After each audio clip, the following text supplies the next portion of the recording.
ইতিহাস কেবল বইয়ের পাতায় সীমাবদ্ধ নয়, কখনো কখনো বালুর নিচে চাপা পড়া শহর আর পাথরে খোদাই করা লিপি আমাদের এমন এক সত্য বলে যা কল্পনাকেও হার মানায়। আমরা আজ ফিরে যাব হাজার বছর আগের সেই স্বর্ণালী যুগে, যাকে পৃথিবী চেনে পারস্য সাম্রাজ্য নামে। সাইরাস দ্য গ্রেট থেকে শুরু করে দারিউস, যাদের শাসন একসময় এশিয়া থেকে ইউরোপ পর্যন্ত বিস্তৃত ছিল। কিন্তু কেন এই বিশাল সাম্রাজ্য ধুলোয় মিশে গেল? 2026 সালে দাঁড়িয়ে আধুনিক প্রযুক্তির সাহায্যে আমরা আজ সেই প্রাচীন রহস্যের পর্দা উন্মোচন করব। স্বাগতম আমাদের আজকের বিশেষ প্রামাণ্যচিত্রে। পারস্য বা বর্তমানের ইরান, এই ভূমির প্রতিটি ধূলিকণায় মিশে আছে শৌর্য আর বীরত্বের গল্প। পার্সেপোলিসের বিশাল প্রাসাদগুলো একসময় বিশ্বের ক্ষমতার কেন্দ্রবিন্দু ছিল।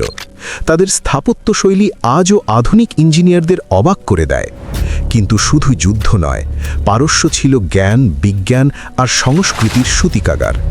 কারেজ পদ্ধতির মাধ্যমে মরুভূমিতে পানি আনা থেকে শুরু করে বিশ্বের প্রথম মানবাধিকার সনদ, সবই ছিল এই পারস্যের অবদান।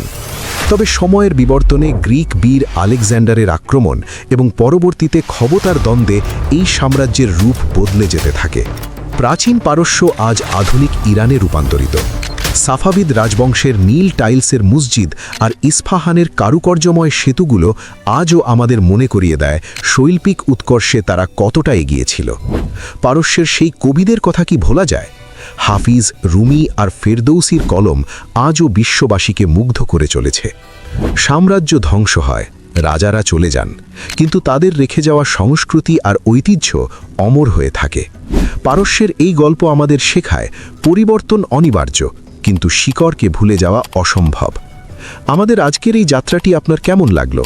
পারস্যের আর কোনো রহস্য সম্পর্কে আপনি জানতে চান? কমেন্টে আমাদের জানান। ভিডিওটি ভালো লাগলে লাইক দিন এবং এমন আরও ঐতিহাসিক ভিডিও পেতে সাবস্ক্রাইব করে সাথেই থাকুন। ধন্যবাদ।